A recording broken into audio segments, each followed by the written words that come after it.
si te monta en el jeep?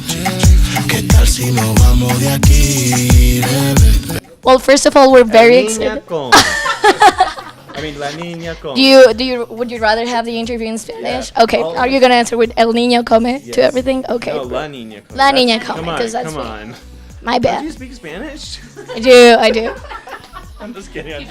So tell us, how excited are you to be here for EDC Mexico? I'm super excited. I mean, the fact that our song came out a couple of days yesterday, man. Yeah, yesterday. I've been here since Monday, so it's awesome. You know, we got to go to Los 40 and Ponte Exa, and we got to promote the song. How was it like? Tell me about the process of making this song. Like, who had like the idea? So I made the instrumental first, but it was just the progression and then the drums, and then I played it for Fuego when we were in the studio, and then he was like, I got this. Hold on. I don't know what I said, like freestyle, you know. So I would, you know, I like to write on the microphone and not on paper. Then it would be like, yeah, I like that. Yeah. Keep that. Take that out. Like that. So it came out. I love the name.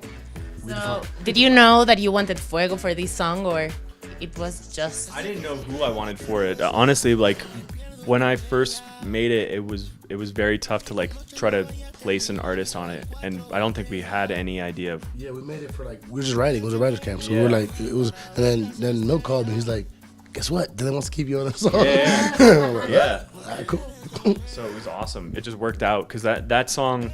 Because usually with other songs that I make, I'm like, yo, I know exactly who this is for. I know exactly the voice that I want to get on this. But this is such a different style of song that I've ever made, just because it's way slower than most of the music that I make. It's like 90 BPM. So it has a great sound. People love it. From what I see on internet right now, the feedback is amazing. So we're happy. Yeah. Well, I don't think there's a song that Dillon has that it's not like a banger, to be honest. Well, I mean, when I put out the one with Arcángel, like there was some kids that were like, I can't listen to this. My mom would get so mad because I mean, you know, the song is about a lot of different things that. It's like bandage. yeah. You know, it's about going to dinner and having a really nice night with a lady. It's about drinking tea and shaking hands. No, I'm just kidding.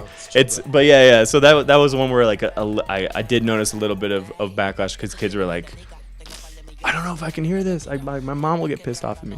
Their kids are going to start calling their moms like bandage. Yeah, exactly. Hey, that'd be funny if the mom said that actually to them. Like, we gotta go to school. Ban, bitch, ban. Ella quiere cuando yo quiero, si ella quiere yo también. Yo le meto porque la prefiero, sin tener que darle uno de 100. Ven, siéntate bien. Tú eres mi Barbie, yo soy tu Ken. So we know Mumbai is like your main thing, but yes. What other genres do you feel passionate about?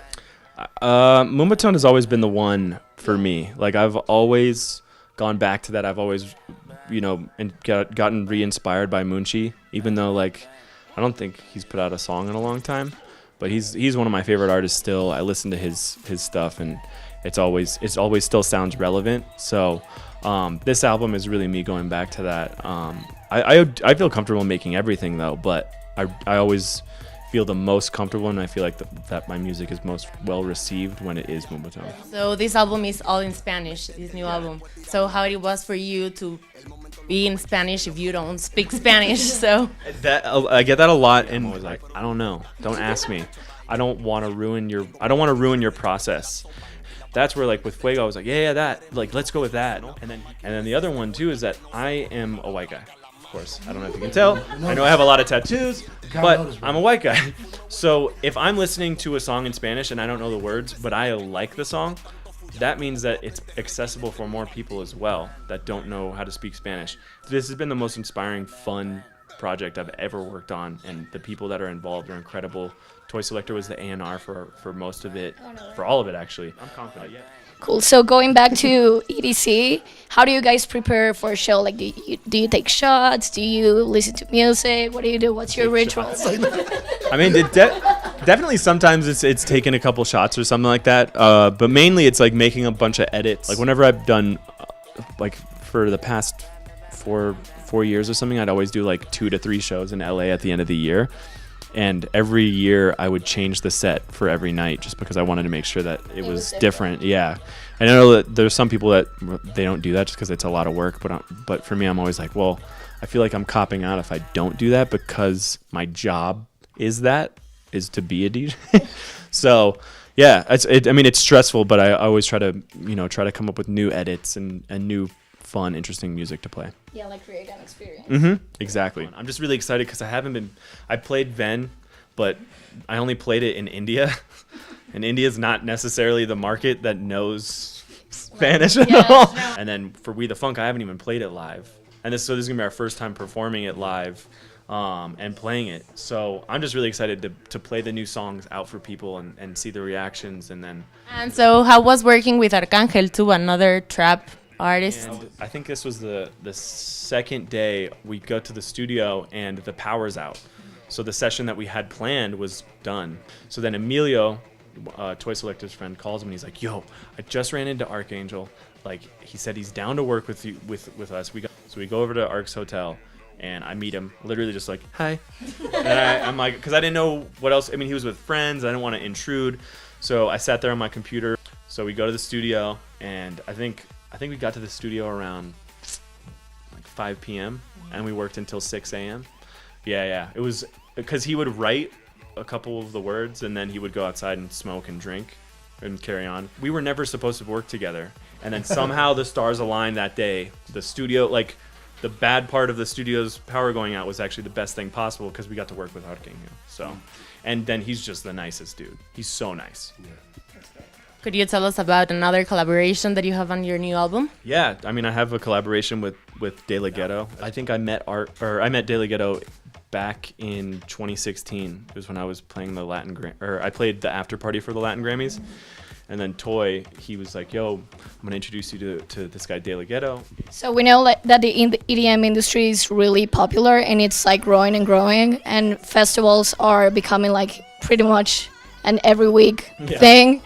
What do you think about the culture and the people that are involved in this whole culture? I mean, they're awesome. Thanks for coming to the festivals. What do you think? I love it. I love the people. We do it for them. We put a lot of work, a lot of effort into our music and stuff, and we try to make the best stuff and good quality stuff. So to see the people love it, that's exactly what we want. Yeah. And lastly, tell us about, apart from your album, what else can we expect from you this year? A bunch of remixes, a bunch of, just new music. That's what I'm really focusing on right now. Just making as much music as possible. Working on Fuego's album. Working with Jesse. Working with all the people that we were working in Mexico with. We really had like a whole family vibe when we were working in Mexico. So we were just like, now I have a studio in LA next to Milk Studio, and we just, it's awesome. So. What's up? I'm Dillon Francis. Fuego. And shout out Neo Music. I love you. If you haven't checked out We The Funk by me and Fuego, you got to do it right now.